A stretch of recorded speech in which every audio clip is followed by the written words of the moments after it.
Out of all the scary animatronic stories out there, I would have to say the one about the Showbiz Pizza animatronic named Uncle Klunk has got to be one of the creepiest there is. Uncle Klunk was the first new character to be introduced to the Rock-afire Explosion, which was the animatronic band at Showbiz Pizza. From the beginning, Uncle Klunk was quite a strange character, so much so that they actually referred to him as the Abomination in their shows. Yet beneath his odd, creepy persona, he was one of the most sophisticated animatronic characters produced by Creative Engineering Inc. at the time, with nearly twice the number of movements of any other character. He could actually pick up a telephone or a banana from a conveniently placed fruit basket. Less than 50 Uncle Klunks were produced, which meant not every store received one, or at least not at the same time.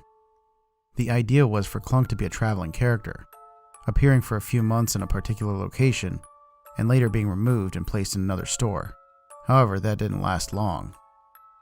Uncle Klunk was designed to be a wacky talk show host, and was built to look like a member of their engineering team, only with hugely exaggerated features. Shortly after the initial release, his creator rejected the character because he said that it was too ugly for a children's audience, and that it just gave him a bad feeling. Although he was eventually overruled by the board, and they decided to send out the animatronic anyways. Eventually though, every restaurant he was placed at complained about him. Every single one. People thought it was creepy, kids would say it wouldn't stop looking at them, and that it even tried grabbing them when they were close to it. This really put a damper on the company's plans for the robot.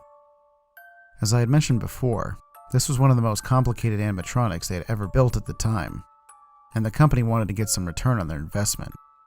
So they would sporadically bring them back to the warehouse to tinker with them and try to see what was wrong, which at least from a mechanical standpoint, there was nothing. Although even the head of the company would say he had never been more frightened of an animatronic in his life. Details as to why have never been released. They eventually tried reskinning it and changing its show around a bit, but nothing ever really worked to get people to accept the animatronic. Around the same time, throughout the early 1980s, dozens of strange mishaps began to occur at Showbiz Pizzas. The first of many being a serial killer abducting a child from one of the restaurants right underneath its parents' nose. Then the next one was a few weeks later. It was a shooting that occurred one night seemingly out of nowhere by one of the dads who had brought his twins there for their birthday, which resulted in several deaths. Then after that, the list just goes on.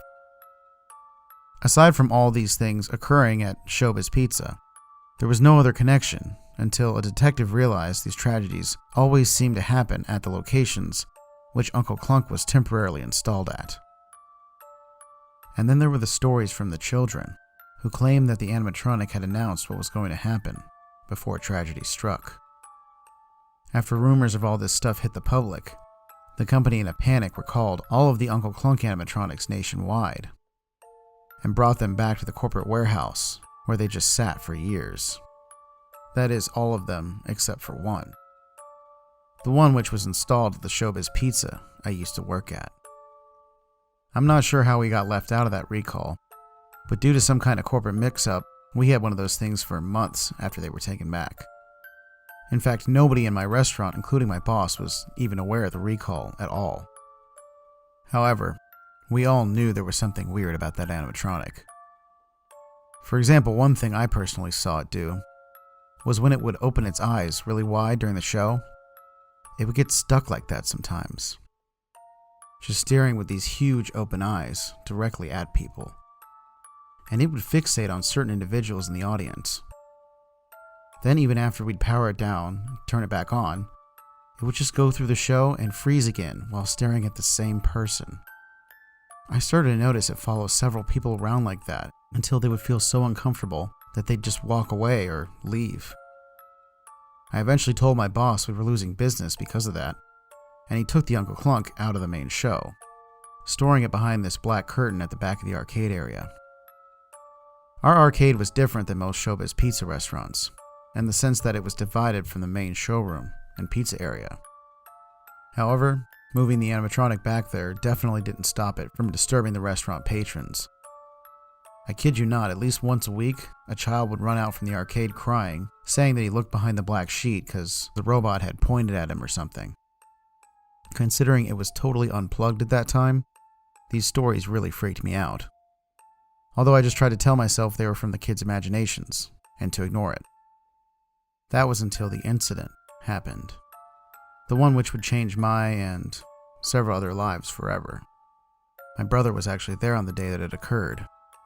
He was eating pizza with a couple of the neighbor kids, watching the Rock-afire Explosion show, when he got bored and decided to run over to the video game area to play some games. After about a half hour, he stepped back into the showroom with a look on his face I had never seen him make before. It was one of total shock, like he had just seen something he couldn't begin to understand. Concerned, I walked over to him and asked what was wrong. He just said, "Uncle Klunk talked." The hairs raised on the back of my neck as soon as he said this. But as much as it scared me, I needed to find out more.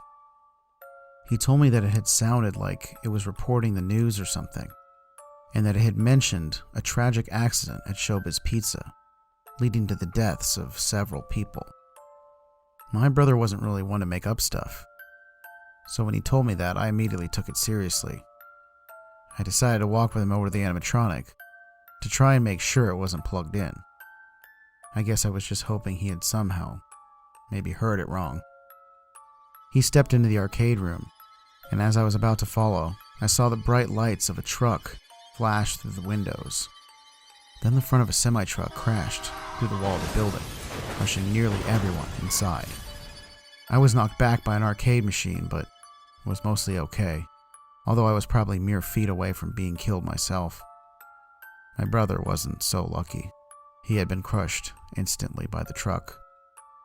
The truly terrifying thing, too, was when I got up to look into the wreckage, I swear the truck had just barely missed the Uncle Klunk animatronic, and it could now be seen clearly from the rest of the room.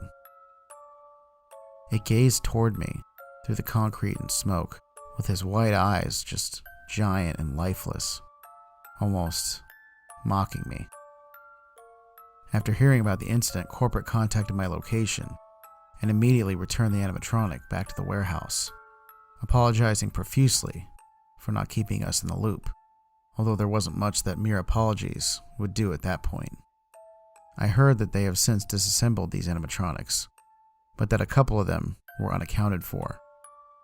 I guess they were possibly sold to a collector or just kept by a disturbed fan who worked for the company.